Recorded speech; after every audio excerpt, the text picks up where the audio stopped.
Jono, what are we talking about? We are talking about the Rohingya people, or Rohingya people. And it's a people group, which is possibly the most persecuted people group on Earth at the moment. I think they were labelled that by the UN report. Yeah, so It's official. It's a people group that has lived in Myanmar, formerly known as Burma, for like... I've seen different things about their history, but it goes back like either 100 or 200 years. Long Arab time. traders, they say they're descended from. But they're a Muslim racial group or cultural group that lives on the north coast of Burma, so just before you get up to Bangladesh. So they're like right next to Bangladesh. From there, on the coast down. I believe it's Bangladesh. Bangladesh. Yeah. Well, so the government of Burma actually defines them as Bangladeshis and says they've just come over and they're not. They've crossed the border illegally. So the thing that the Burmese government or the Myanmarese government does is it doesn't classify them as citizens. Yeah, they're not part of. There's like 8 racial groups that are defined as citizens of Myanmar, and they're not one of them. Yep. So, but looking back at the history, like Burma was part of was part of British India. So British India was like this massive thing that included like Pakistan, Bangladesh, and Burma. That's what they called it. It got its independence in like the 40s or something like that. Nice. Back then, there were actually Rohingya who are in like really prominent positions, like civil servants and MPs and all that sort of thing. Right. But then when the military junta took over, I think in the 60s or something like that, they didn't recognize them in the constitution as being part of Burma, which is Myanmar. Is that another people group? No. Junta is a name for a military dictatorship. So it's when the army takes over the government. Right. Which is the situation in Burma. Right. So what's been happening is they're in this... So before this... So from like 2016 to now, there's been like an escalation. There's been different times over history where these people have been like particularly targeted because it seems like the Myanmarese government would like them to go away. So they're probably one of the biggest groups that is like refugees and has been fleeing their country.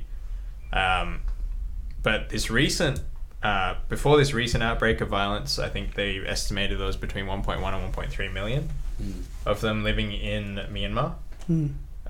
Probably about 500,000 have fled since then into either neighboring Bangladesh on foot, or they take boats down to Malaysia because that's like the closest, probably sympathetic Muslim country. So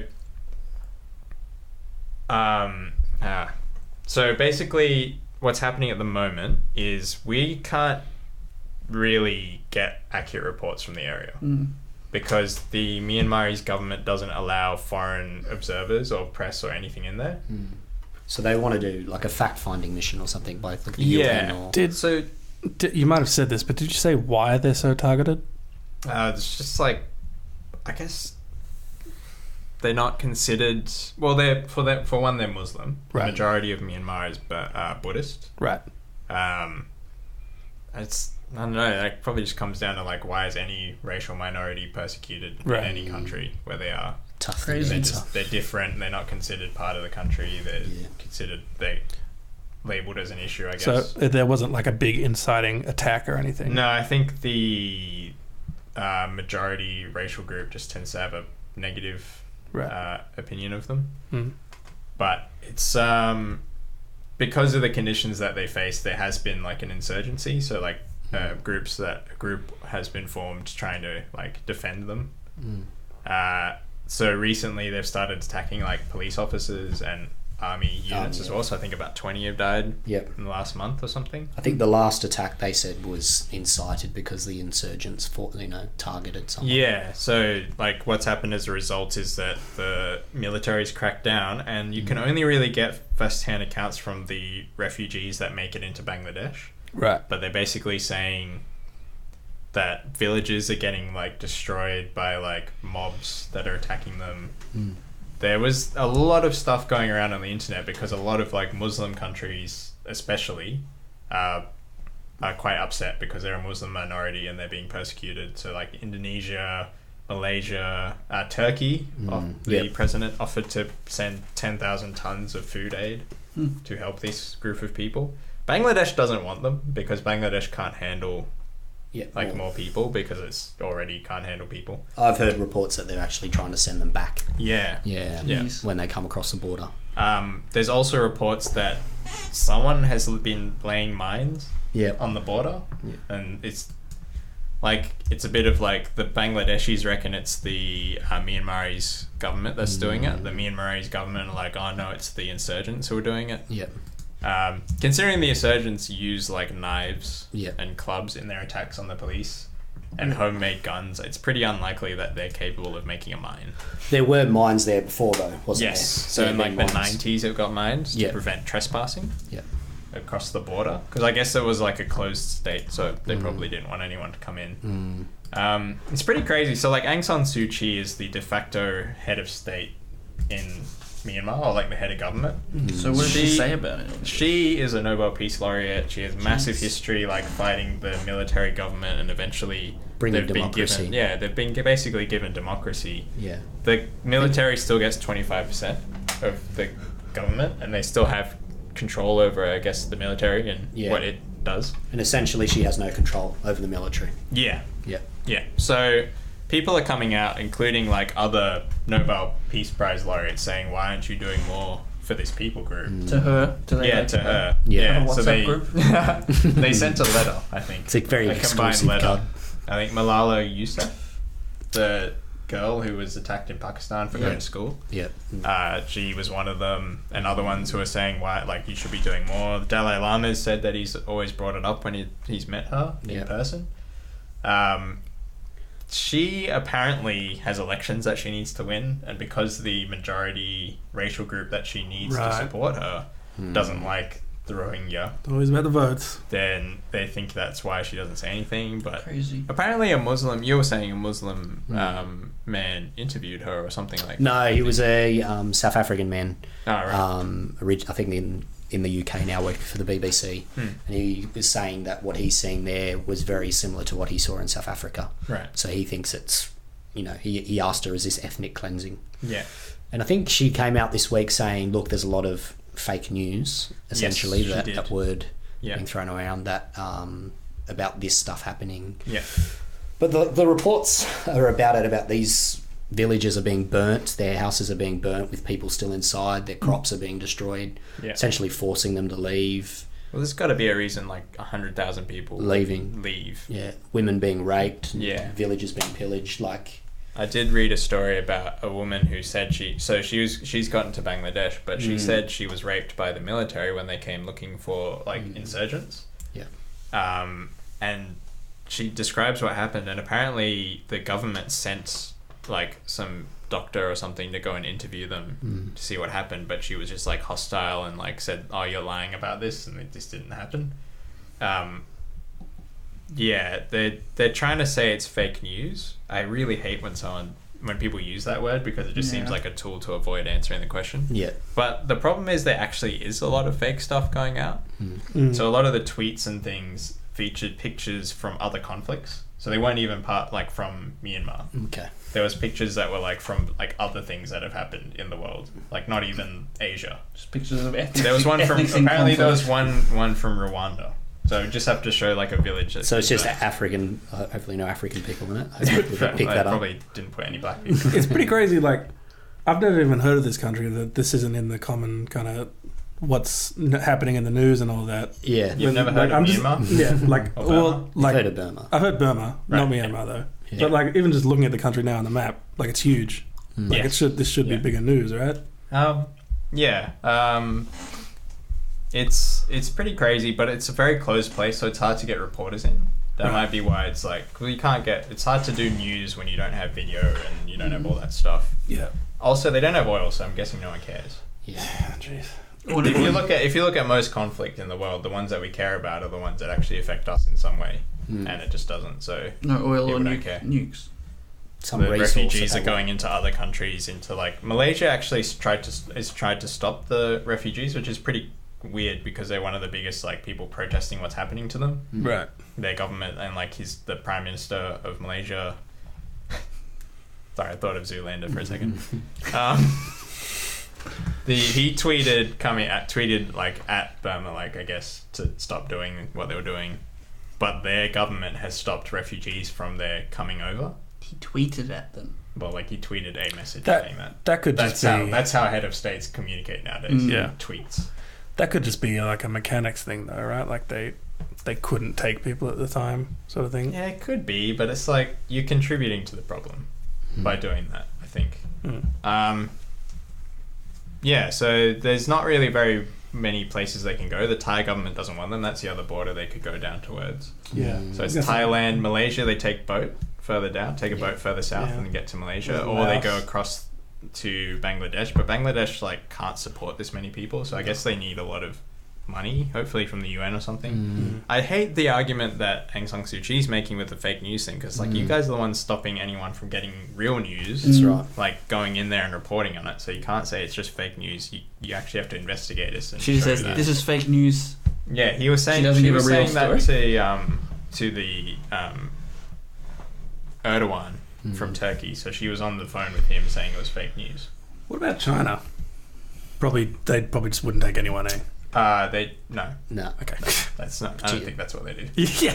As soon as I said it, I'm like, it's China. Not about probably not. people. They've got 1 billion people to look after. They're Probably like, we're not taking any other people. Well, so does India, but I guess China's a very racially like uniform place. Yep.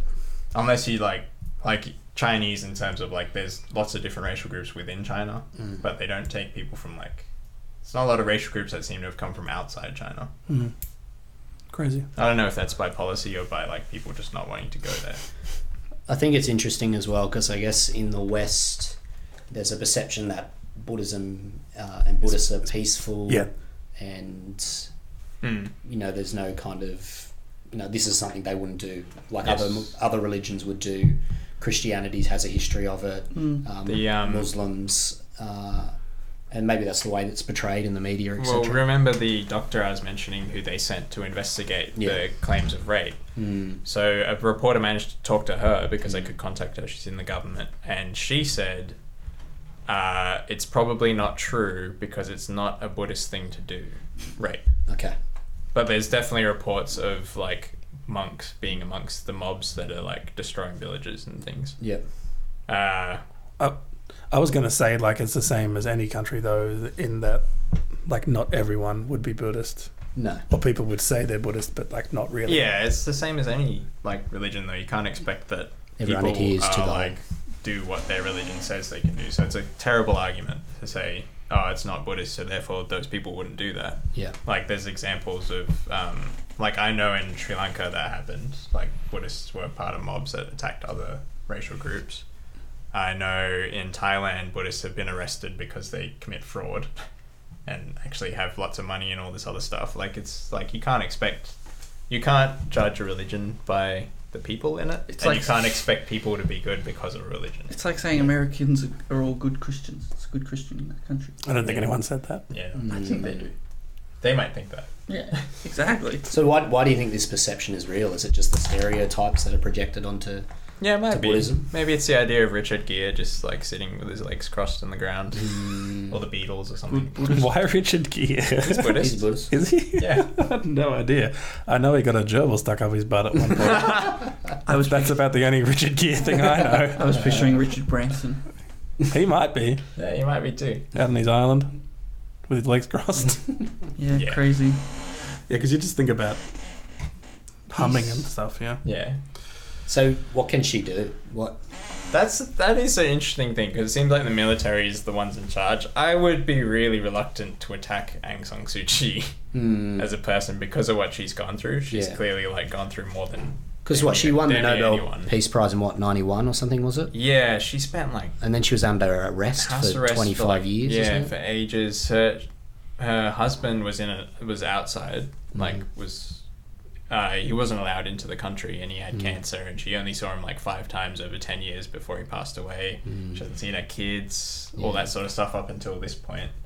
She was under arrest, so like she's fought long and hard for democracy and all that sort of stuff. But so she's very Mandela-like in her story. Yeah, inspired by Mahatma Gandhi and all that. But that being said, Gandhi was pretty racist against black people.